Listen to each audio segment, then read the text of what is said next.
much. I have to rearrange that microphone now and get my notes, obviously, because this is a 60-minute plenary lecture, so even I need some notes. Okay, thank you ever so much, Tom, for that lovely introduction, and thank you so much for the invitation, because this is my first time in Chile. This is my first time in Southern America, which is absolutely thrilling for me. I do quite a bit of international traveling, but I've never been in this part of the world, and it's fantastic to be here. It's fantastic to meet you all and to hear how absolutely wonderful you are and how great your teaching is and your enthusiasm for teaching English is. And I hope I can actually share my enthusiasm today for teaching Shakespeare to English language learners with you. It's great to meet lots and lots of Shakespeare fans all around the world, particularly if these fans turn out to be teachers who want to share their enthusiasm with the next generation. So it's absolutely fantastic to be here and to meet you.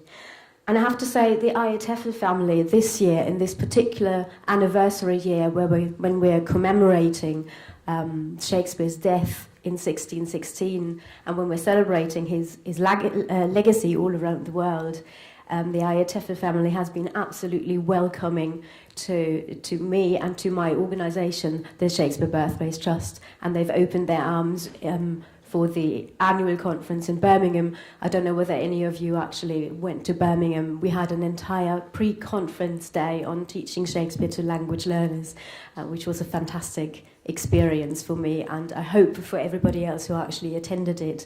And they even managed to come down to Stratford-upon-Avon, which is just around the corner from Birmingham. It's just a little train ride of about 40-50 minutes, depending on whether you can catch a fast train or not.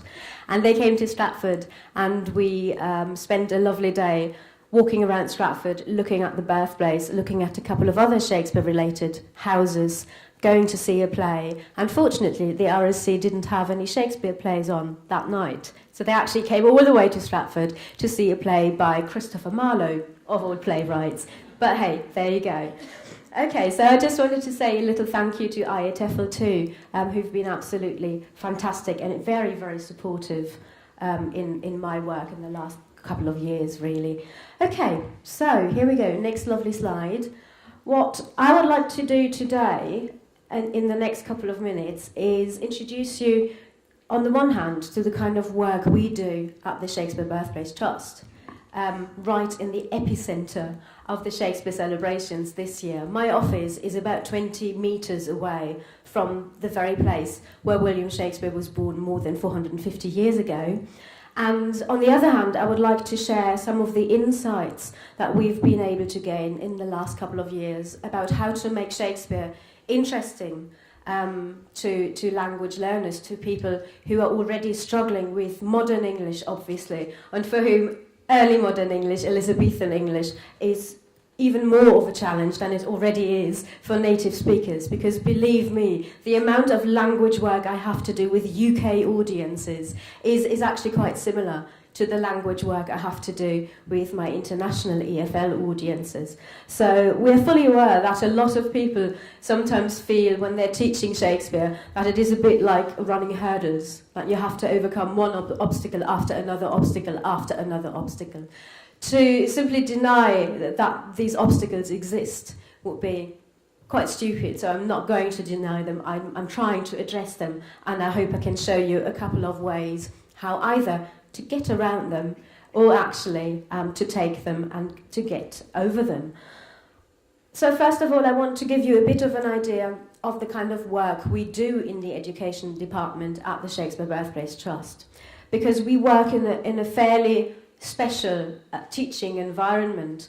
As you can see, this is the birthplace of William Shakespeare, the first literary museum ever in Britain, which was established in 1847 when we acquired the house. When we bought the house, it came up for auction after the last owner had died, and what we would nowadays call a Kickstarter campaign was set up to raise the funds to be able to buy the house and make it available for the British public to enjoy and to learn about William Shakespeare.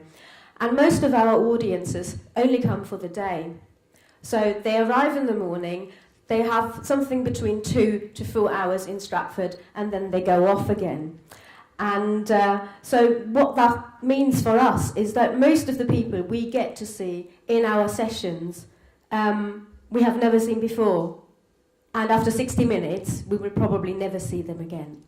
So what we have to do in terms of teaching is very much a quick-fire Shakespeare. It's a short burst of Shakespeare. We have to do things incredibly quickly.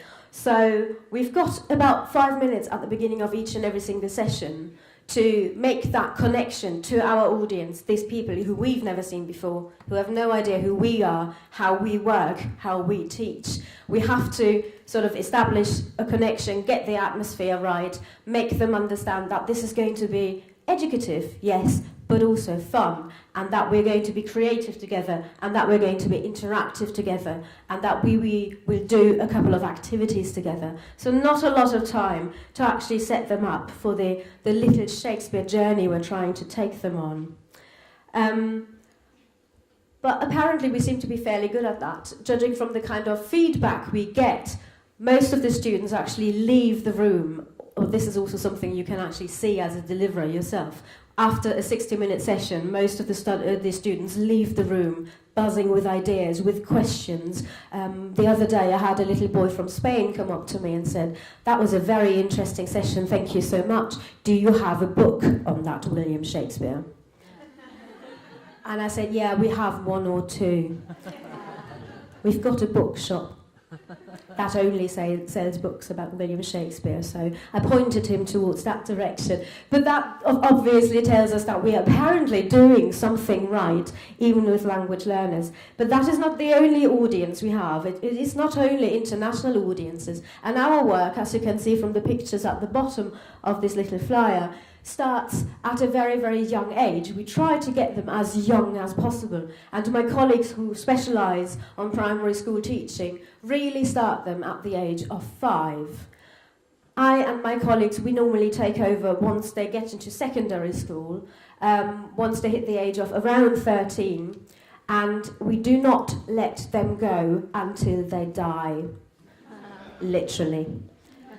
Because, as you can see from the pictures, we've got lots and lots of secondary school audiences. We're taking them through their A-levels. British students, when they go for English A-levels or when they go for theatre studies in their A-levels or drama, they have to do a lot of Shakespeare. And we get quite a few school groups who come to us and want to use our offers as revision sessions, etc.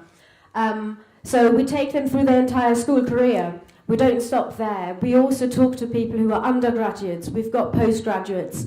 We've got international universities who come to Stratford for slightly longer residential courses, lasting from pretty much anything from 2 days to 2 weeks, depending on how much time you have and how much time you want to spend in Stratford and how many theatre performances you want to see.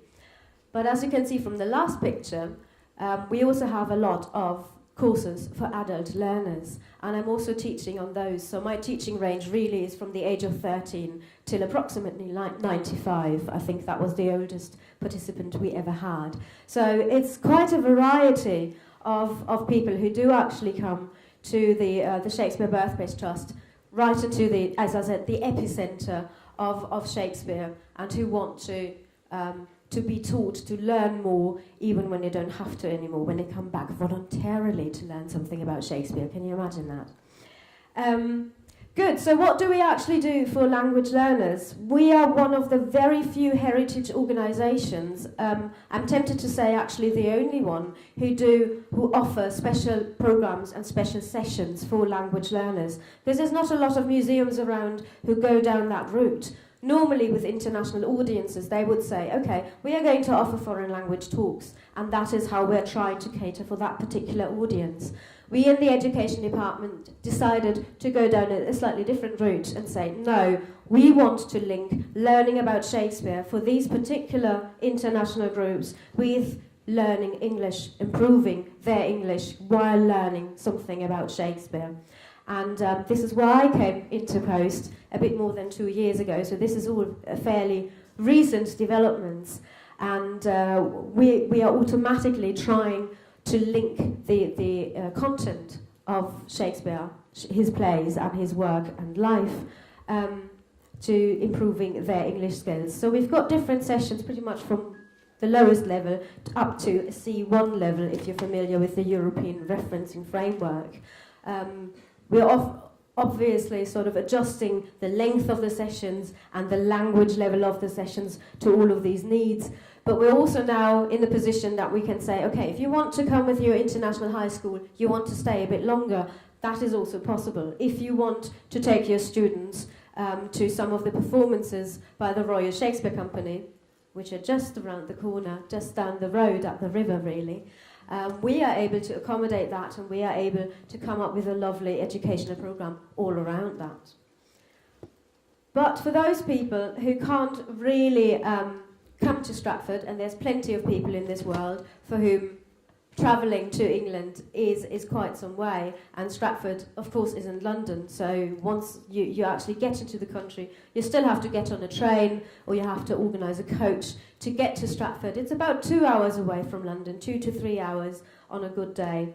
So for those people who can't really come to us in that way, we're also offering lots of things online now. We've got teaching resources, for example, but we are also now exploring the opportunity of actually doing Skype lectures.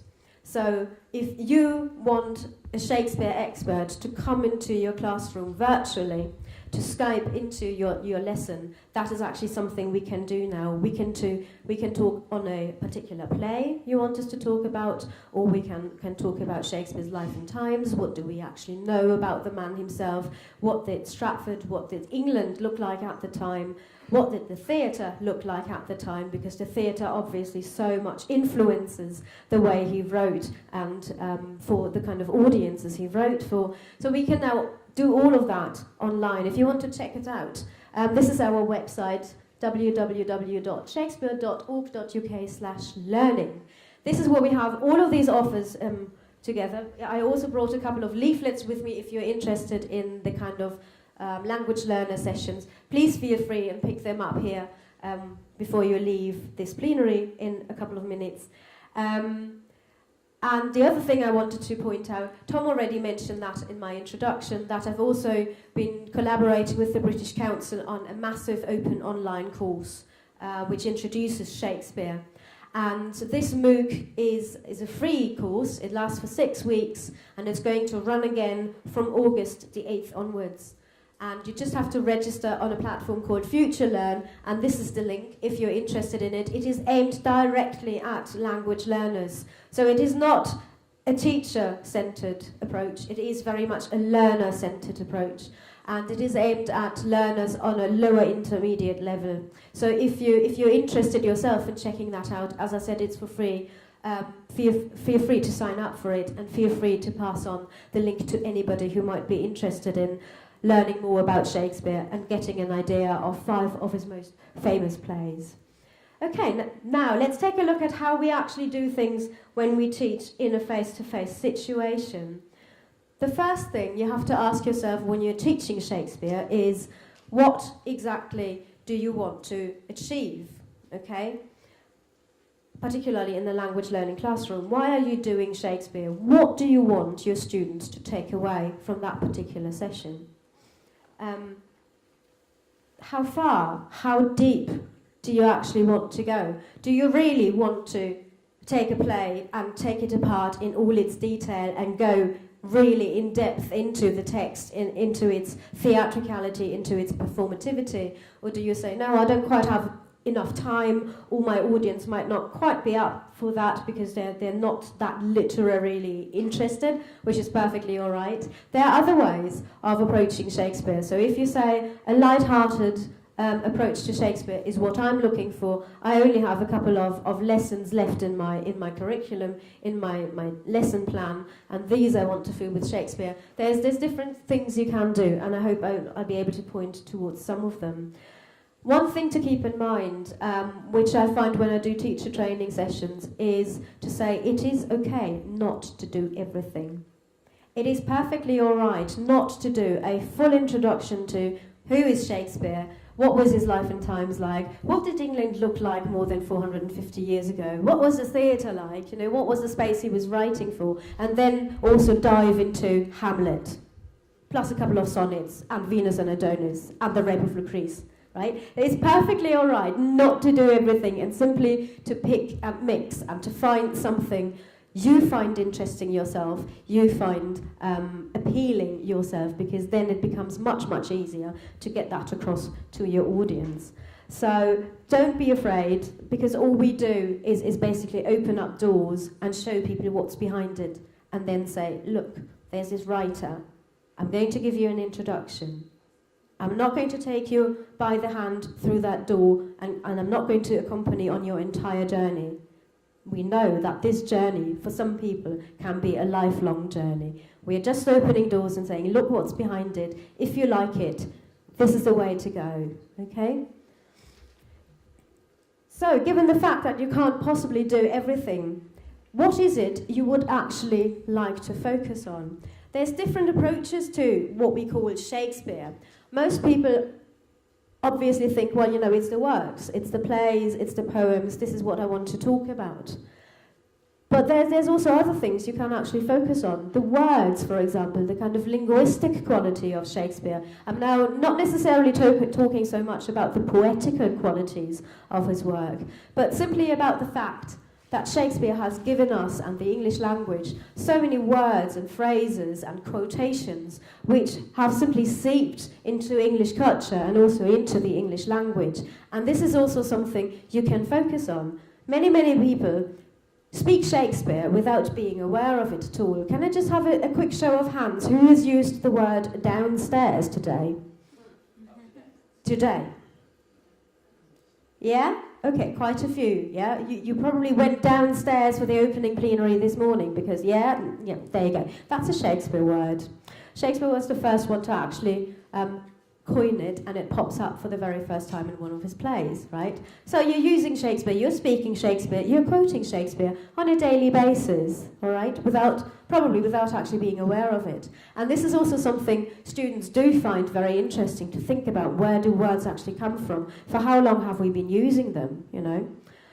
And then last but not least, the cultural significance of Shakespeare and his words in Britain, for Britain, and also around the world. And this is where it becomes really interesting in a kind of ELT context, because you're all teaching in different cultural contexts, obviously. So the question is, you know, why should I do Shakespeare, who is considered to be the most English of poets?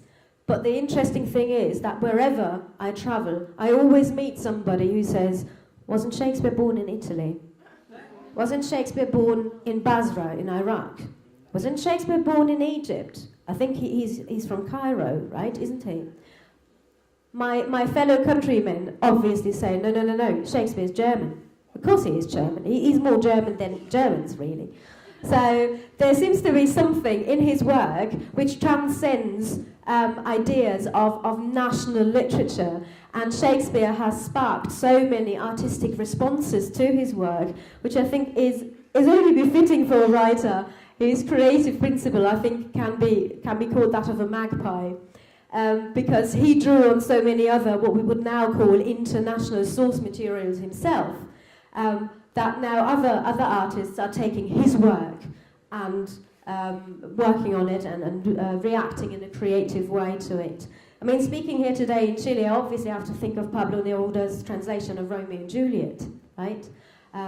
Which is obviously something that happened here in this country, a reaction to Shakespeare. And I know that there's lots and lots of other artistic projects happening, particularly this year, because anniversary years just trigger that kind of thing, also because there's quite a bit of funding available, as I hear.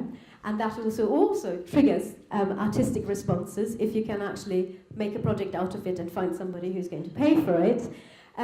But this offers a way into your audiences to actually connect what they're learning about this guy who died 400 years ago somewhere in England to what is happening around them right now in their vicinity. The interesting thing is, of course, that inspiration for Shakespeare was always, as I said, the idea of a magpie, of finding shiny stories taking them on and turning them into something new himself. So he himself was continuously inspired by other stories from around the world, mainly French novellas, Italian novellas, but also, for example, one episode in Cervantes' Don Quixote de la Mancha. There's a lost play by William Shakespeare called Cardenio, which is actually based on that particular episode in the book. So he was obviously somebody who quite enjoyed reading other people's works, getting his inspiration from all around the world at that time and making use of those for his own works. Okay, then the question is, of course, once you've settled on what you want to do, how on earth do you get your students interested in that stuff? Well, one way of doing it is trying to connect it to things they already know, and there is so much Shakespeare already in popular culture. On the other slide, you saw that little image from The Simpsons. If there is a Simpsons fan in here, if you want to come up with a comprehensive list of all of the Simpsons episodes, which include some bit of Shakespeare, please send them to me, because I think there's simply too many to count. So if you do actually want to teach Macbeth, there is a very, very nice episode of Homer doing Macbeth. I think they also have one on Hamlet, where Bart obviously is sort of going through the same trials and tribulations. And there's lots and lots of different things you can actually connect with Shakespeare. Be that The Lion King. Does anybody know on which play The Lion King is mainly based? Hamlet, exactly. For some strange reason, Disney tends to shy away from the normal ending of a tragedy. I don't know why that is. I think a proper pile of bodies would be a totally suitable end for The Lion King, but they didn't really go for that. And then West Side Story is obviously a very, very famous adaptation of Romeo and Juliet. But also, if you take a look into science fiction, where you might think that Shakespeare is probably furthest away from science fiction, as you could probably imagine, there is now actually an entire series of the Star Wars saga. These are books written in early modern English. So these are Shakespeareified versions of the Star Wars saga, and they sell like hot cakes in our bookshops. People absolutely love to read them. Can you imagine that? They're reading the stories they already know in 400-year-old English, and they pay money for that. Anyway, it seems to be good fun. Quite a few of you would probably be familiar with the very special connection between the Star Trek television series and Shakespeare, starting in one of the films where the Klingons have to sit down with for a diplomatic dinner with the crew of the Enterprise spaceship. And they do a bit of small talk, and small talk is obviously very difficult for the Klingon race, which is basically a warrior race, so small talk is not exactly what they do. So what do they talk about? Well, they obviously talk about literature, because they think, well, this is a topic we can discuss without triggering the next war, really. And they come to the topic of Shakespeare, and this is what one of the Klingon characters actually says. You have never experienced Shakespeare until you have read him in the original Klingon. Of course Shakespeare was a Klingon. As I said, he was born in Italy, he was born in Egypt, he was born in Iraq, he is a German, he is also a Klingon. But what is quite interesting is that this little in-joke in this movie has actually led to a proper translation of Hamlet. Or it's not a translation really, it's the what would they call it? The rediscovered original of Hamlet in Klingon. So the Klingon Language Institute in Los Angeles actually sat down. I have no idea whether the Klingon Language Institute actually is a real thing, but anyway, they produced a proper translation of the play in Klingon. It is available to buy. We've got one copy in our library, which is just the star item whenever we do tours for teenagers. And that's the one thing they do remember, that there is actually a Klingon Hamlet. So try and catch them at the place where they already are, with things they are already familiar with, because, if there's so much cool stuff around that references Shakespeare, it can't be so dry and boring, can it? There needs to be something appealing in these stories to produce little spoofs like these. So how can you actually make your students understand that Shakespeare is relevant? On the one hand, the universality of Shakespeare's topics in the plays is something which is commonplace. You know, everybody's going to tell you these are incredibly human stories. These are talking about things we all know and we all can relate to. Yet students will still tell you that they're incomprehensible, old, boring, have nothing to do with them and their lives. So apparently there is a discrepancy between these two things. So that needs a bit of bridging, and I think that needs a Shakespeare teacher, that needs somebody who can actually point out what is emotionally going on in the plays. Strip away the language, strip away all of the difficult bits, and try to find out what it is these characters are actually going through, what they're living through or dying through. So try to present that in a language your students are able to understand. Greed, lust for power, falling in love, jealousy, these are all things we can actually relate to, and you just have to peel away the many layers in the plays in order to get at those basic emotions, and that is the moment when you can actually get your students to care about the plays. Most of us, or quite a few of us, actually have experience with people who are so ambitious that you're not quite sure whether they're going to stop short at murder. I don't. Absolutely, the Shakespeare world is cutthroat. What we now refer to as honour killings, for example, is the sad reality of Othello, right? There's a direct link between what is going on right now in the world and that particular play. Or young people being born into restrictive worlds that will decide their fate no matter what they do. They can't move in a certain world. That is true for both Romeo and Juliet. Not only one person of the younger generation in that play is going to be left alive at the end of that particular play, and that is Benvolio, Romeo's cousin. Can anybody actually remember who Benvolio is? Probably not. All of the major characters of that particular generation are going to die in what is very ironically termed Fair Verona in the prologue, right? So, this is obviously also true for Hamlet. Hamlet doesn't get the chance to actually find his own place in this particular world, because at the moment when he's actually old enough to find his own way, he gets the order from his father's ghost to exact revenge on his uncle, and that from then on completely takes over his life and absolutely ruins it, as you know. So this is actually a world into which people are born, a certain set of expectations into which they are born, and they can't really find their way out of it. And I think these are situations, these are circumstances we can still relate to. An interesting experiment I normally try to do with my students is to make them think about whether they can think of a subtitle or a catchphrase of a particular play. That can be, for example, a song, whether there is one song that kind of encapsulates what is going on in that particular play. So, for example, A Midsummer Night's Dream always reminds me of the Backstreet Boys. I'm showing my age now. Stop playing games with my heart. Yeah? It's a bit like that, because everybody sort of falls in love with the wrong person because of some magical love juice being applied to their eyes, etc. So there's quite a bit of playing with people's hearts in that particular play.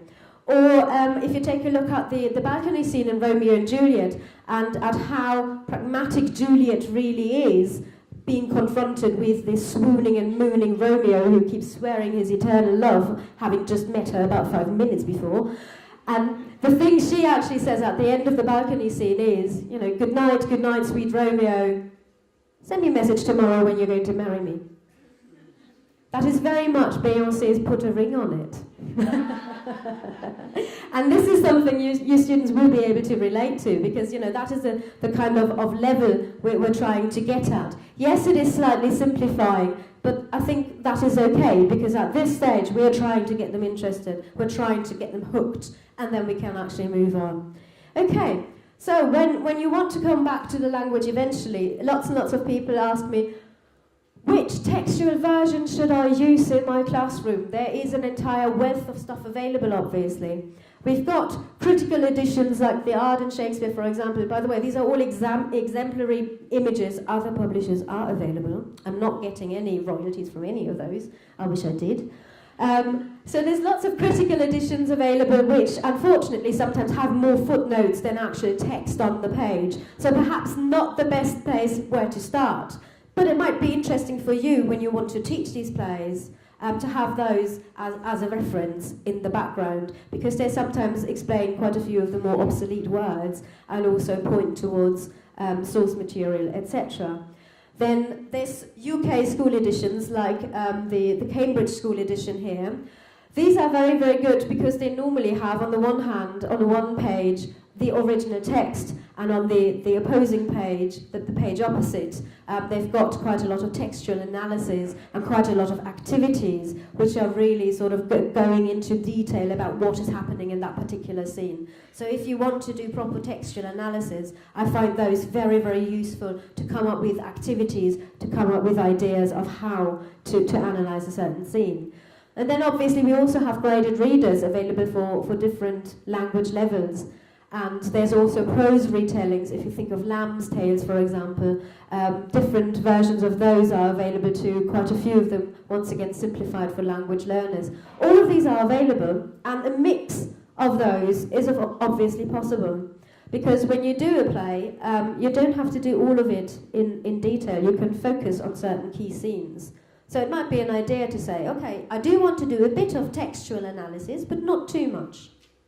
So how about I take the original, like a school edition, for those scenes, and I'm going to use a graded reader or a prose retelling for the slightly more functional ones in between, just to free up a bit of time and also to vary your kind of teaching methodology.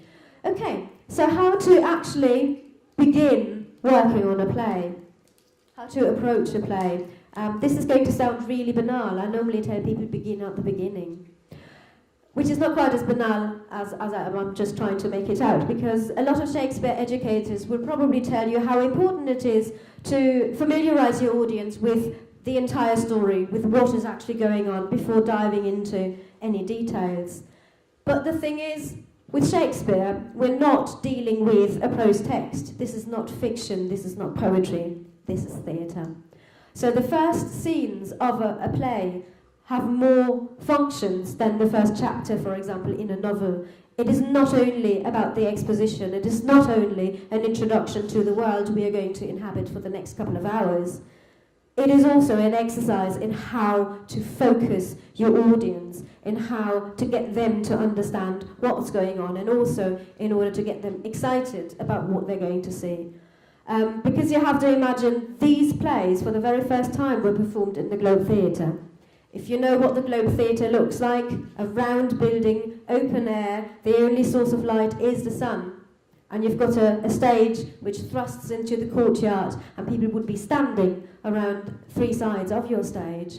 Now, in a modern theatre, like here for example, I could focus your attention very, very quickly by simply lowering the house lights, putting up some spotlights, and if we had a curtain, we could simply raise the curtains, and then everybody would know we're going to start, and you have to focus now. In the Globe Theatre, that isn't possible. And in Shakespeare's time, in the Globe Theatre, he would have been dealing with a really, really rowdy audience. Most of them would be drunk by 2 o'clock in the afternoon, because drinking beer was safer than drinking water. And by that time, quite a few people would have had quite a few drinks, you know, not just a pint or two, but probably more like 5 or 6.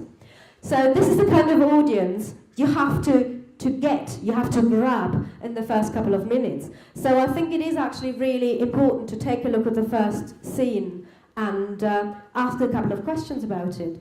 For example, does your first line consist of a question?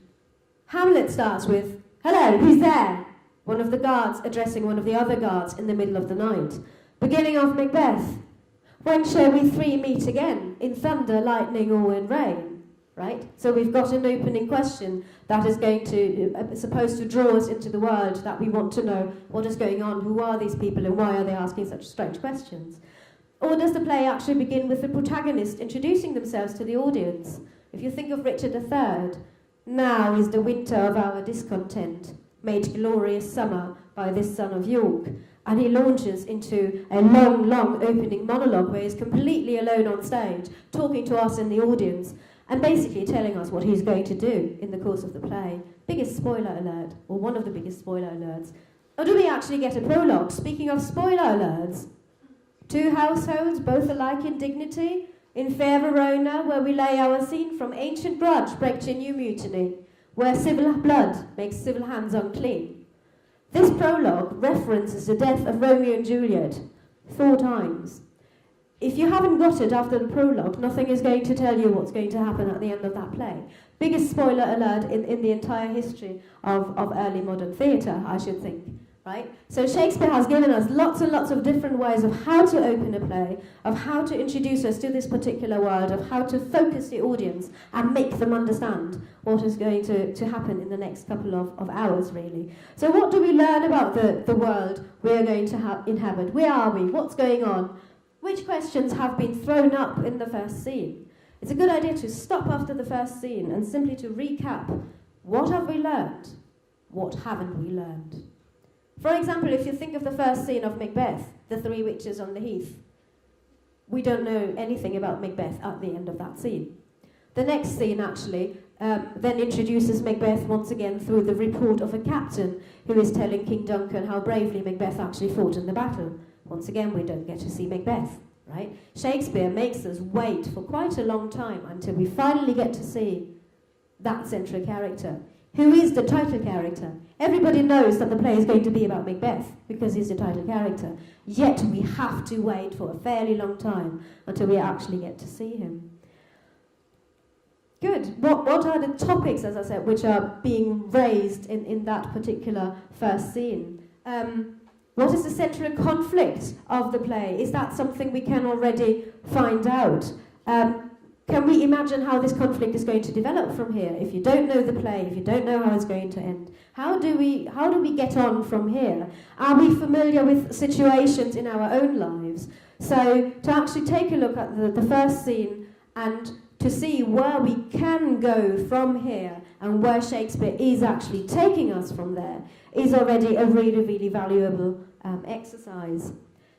But then, as I said, when you continue to work on a play, please pick your focus scenes, your key scenes, because in a play there will always be lots and lots of rather functional scenes, which are not as important. If you think of a Shakespeare performance, or of any theatre performance really, you've seen in the theatre, you're not going to remember each and every single scene to the same amount. There are certain moments in every play which stick in the memory. As you can see from this picture, this is the sleepwalking scene in Macbeth, which is one of the biggest moments in the play, if it is done well, obviously. This is a scene we tend to remember. The scene where Macbeth shouts at the cream-faced loon, as he calls him, right before the battle, not so much, right? Compared to some of the bigger scenes, that scene isn't particularly important. So don't give it the same kind of weight in your teaching and in your analysis of that particular play, because there's nothing more boring than having to listen to an in-depth analysis of something which is obviously not as important.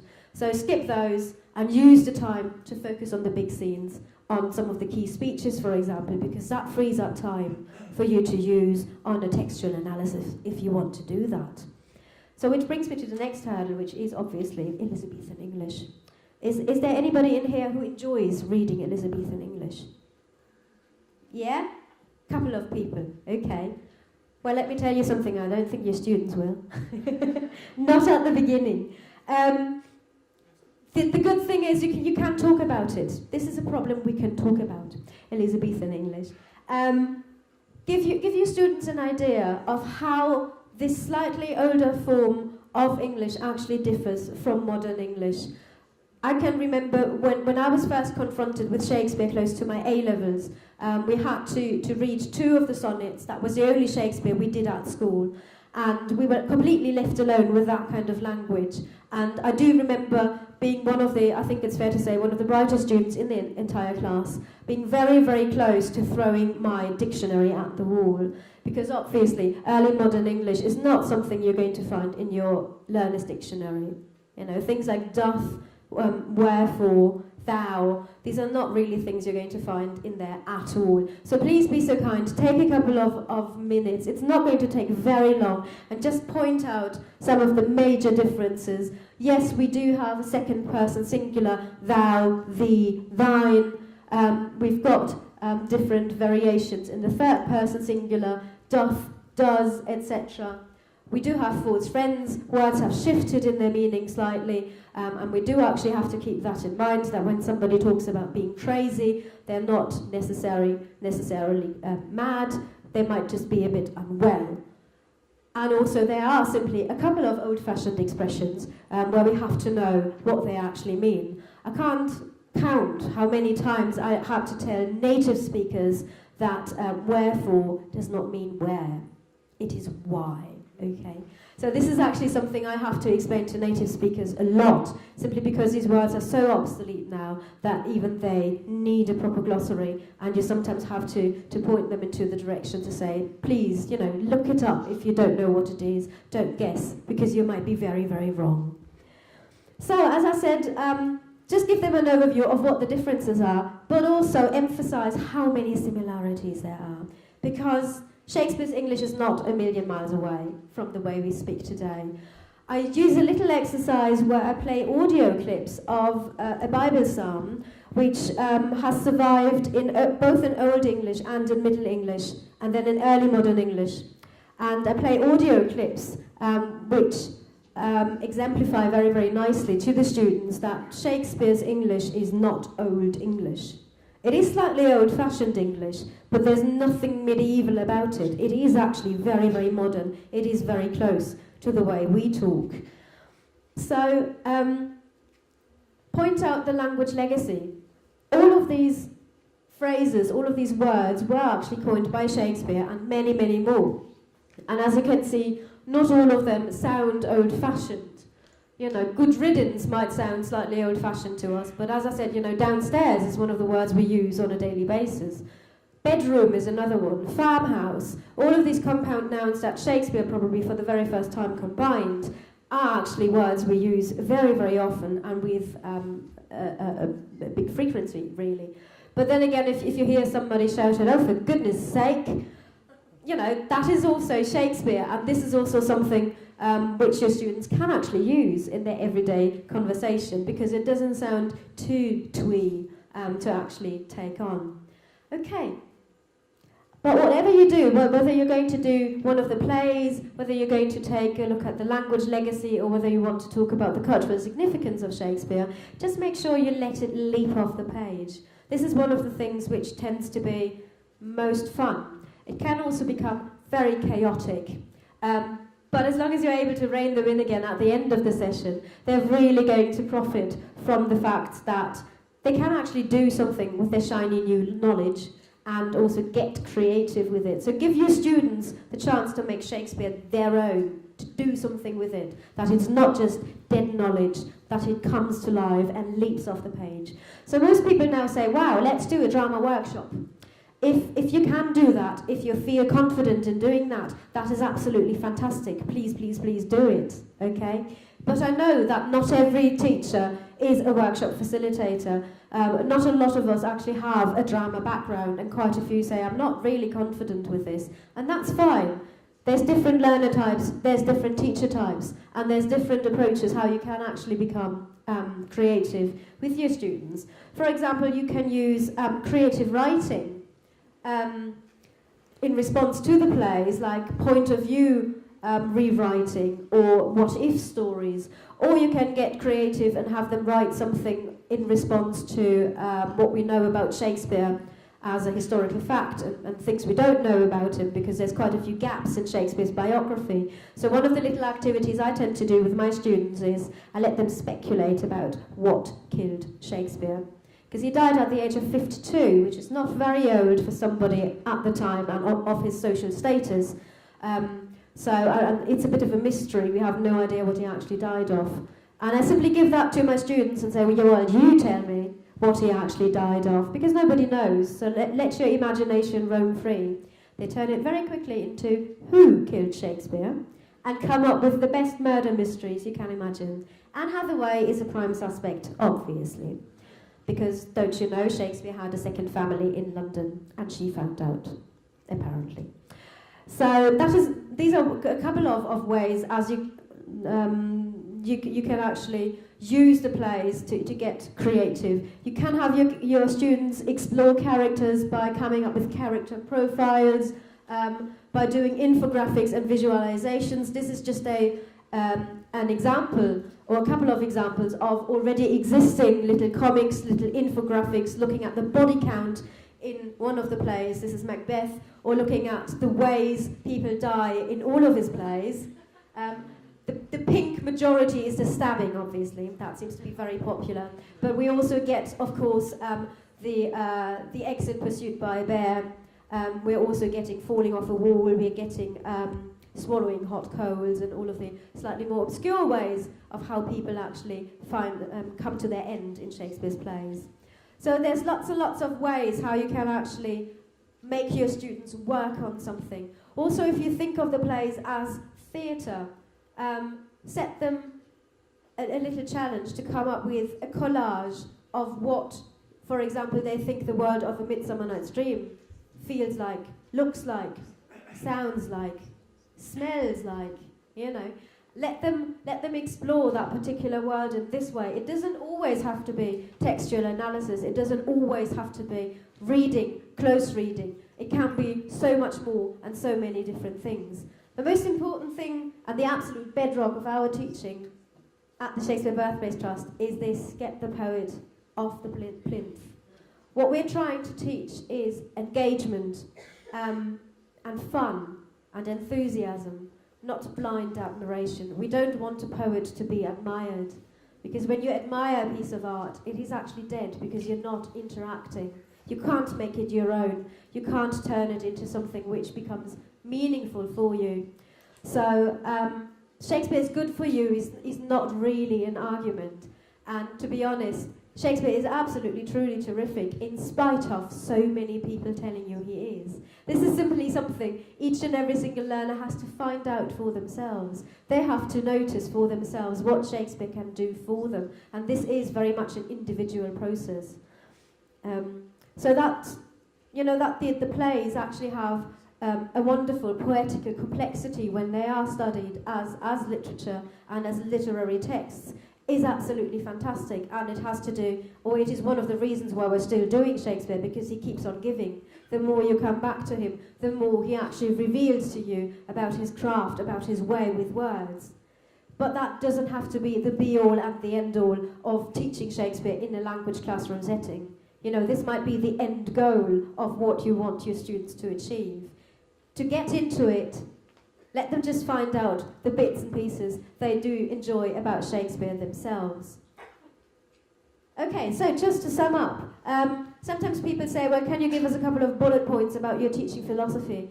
Unfortunately, neither my life nor my teaching philosophy really comes in bullet points. So I was trying to come up with this kind of Venn diagram, because my kind of three mantras of delivery, interactivity, creativity have so many overlaps. That I just find it very, very hard to sort of separate them very, very nicely in bullet points. So delivery, you are the mediator between Shakespeare and your students. So if you can't quite see the point of why you want to do this, how will your students be able to do so? So what I normally say is try to find the fun in Shakespeare for yourself.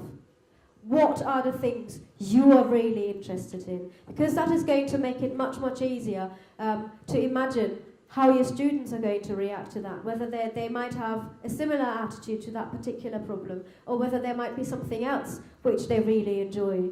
You know, some of them might enjoy rapping Shakespeare quite a bit.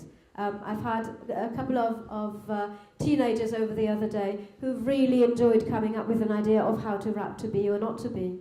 Which obviously is fairly straightforward to do because it's written in verse anyway. So you've got your rhythm, you just have to unearth it. And lo, they actually came up with a proper metrical analysis of the entire speech, simply because they wanted to rap it. And you have to find out how to stress it and where the stress changes actually are, etc. Interactivity. This is also one of the examples for the interactivity, really, because when your students explore and experience as much as possible themselves, they're going to remember that. They might not remember every little single detail about the play. They might not remember each and every little rhetorical device in a certain key speech or in one of the poems. But what they're going to remember is this positive first experience they had with Shakespeare, the fun you can have with words, the fun you can have with the theatre. Creativity, closely linked to interactivity. So allow your students to become as creative as Shakespeare. As I said, his cultural principle is very much that of a magpie. Nick and adapt and make it your own. And just allow your students to be creative in the same way, because I'm quite sure William would be all right with that. Okay, so you've noticed in the last 50 minutes or so that I already violated 2 of these mantras myself. This lecture has been neither interactive nor creative, I'm afraid, and I do apologise profoundly for that. I can only redeem myself, I think, by coming to an end now. So, sorry. Just one more thing, and then I'm really finished. So, here we go. Whatever you want to focus on, once you've identified what you want to do, whatever you want to use Shakespeare for, just go for it. Don't be afraid of actually doing Shakespeare. These are actual photos from the Shakespeare Birthplace Trust, from our teaching at the Shakespeare Birthplace Trust. And we just use an entire range of methods and approaches to the plays. The first one, for example, are 2 of our students working on a drama exercise called Cue Scripts, where we're trying to recreate how Shakespeare's actors would have learned their lines. They wouldn't have gotten the entire copy of the entire scene. They would only get their bits. And the cue, the preceding line, which is sometimes 1 line, sometimes 1.5 lines, for which they had to listen out and then know, okay, now it is my part. Now I have to speak, and now I have to come up with these lines. And it's a very, very interesting rehearsal process, and also an analytical process of seeing how a certain scene is actually structured, and how well acting is also about listening to what other people say. It's not about me, it's not about speaking my lines. It is very much about listening very closely to what other people are saying, and to watching what other people are doing on stage, reacting to that. So this is a fantastic exercise to make people understand of what it actually means to be an actor on stage. It's not about the limelight, it is not about the big speeches. It is very much about collaboration and a lot of hard work, which is also great fun. If you've got a fantastic audience, you will reap the rewards afterwards. So theatrical exercises is one thing we do. As you can see from the photograph in the middle, we also have lots and lots of arts and crafty things, particularly for younger audiences, obviously, which they can engage with. These pictures, these postcards have been sent to us from a teacher in Russia who organises a proper birthday party every year or so for William Shakespeare at her school. And these are the birthday cards the kids created and sent to William Shakespeare, wishing him a very happy 450th birthday 2 years ago. And then last but not least, you see that is a picture of me in one of our team meetings doing something completely random, explaining the positions on a football pitch, a normal 4-4-2 formation, with a lovely little diamond formation in the midfield, obviously, as you can see, explaining to my teammates how football works. What does that have to do with Shakespeare? Nothing whatsoever. Sometimes you can approach Shakespeare from completely random angles. We were approached by an educational charity from FC Sunderland, which is one of the Premier League football clubs in England. And they said, we want to get involved with Shakespeare with one of our national celebrations we have for Shakespeare in primary schools. And we said, well, that's great, but you will have to do something Shakespeare related. And they said, we're totally up for that, but we're struggling a bit because we don't know how to combine Shakespeare and football. So we had a proper brainstorming session, and we're trying to find out how you can actually do that. And we found a way. We created a little card game where you can basically choose Shakespeare's 11. Where you can create a football team made up of Shakespearean characters, because Sunderland was nice enough to supply us with the character trays of all of these different football positions. You know, what kind of a person do you have to be a really good central midfielder? What is the characterization or the characteristics you have to have in order to be a really good goalie? And we were able to match these character trays with the character trays of Shakespearean characters, so that even primary school children now have a little game where they can actually combine football and Shakespeare. So don't be afraid of thinking completely out of the box when you want to do Shakespeare. Sometimes it's really hard to find the connection, but it is also very good fun to find the connection. This was one of the absolute highlights of my teaching career, being able to combine two of my passions, one of them being football and the other obviously Shakespeare. So, as I said, just go for it. If you're looking for inspiration, we've got 2 websites with lots and lots of teaching resources. Why do we have 2? Because they're geared at slightly different audiences. The first one is our Shakespeare Week project. They have been developed for primary school age because this is our nationwide celebration of Shakespeare in primary schools. They weren't really developed with language learners in mind, but they are fantastic for inspiration because they're cross-curricular. They're not just for English lessons, they're not only for drama lessons, they're also for maths, they're for religious education, they're for sports, they're for cooking. If you're looking for Tudor recipes, they're up there. Yes, they're all tried and tested, which is part of the things we do at the Shakespeare Birthplace Trust. We occasionally have to do a bit of Tudor cooking ourselves and see whether we're not accidentally poisoning our people, which we haven't done so far, touch wood. The other teaching website, teaching resources website, is actually made for secondary schools, including language learners. So there's quite a bit of language learner material already up there. All of these resources are available for free. We do ask you to sign up, to log in, not to send you annoying emails, but just so that we can go back to our managers and say, look, we've got quite a bit of an uptake, people are interested in these teaching resources, please give us more funding so that we can develop more and actually upload them. So there's nothing sinister behind that. If you're looking for inspiration, feel free to check out these 2 websites. So the last thing I want to leave you with, really, and this is really the last thing, is, as I said, whatever you want to do, however you want to teach Shakespeare, whatever you want your students to get out of it, just keep in mind that the sense of achievement at the end of the journey is going to be absolutely fantastic, both for you, but also for your students. If they get the idea of, I can do Shakespeare, this is for me and this is actually fun, it's a fantastic legacy to leave your students with. Give them a good first experience of Shakespeare and they will come back. And that's the best thing we can actually do for them. Thank you ever so much for listening.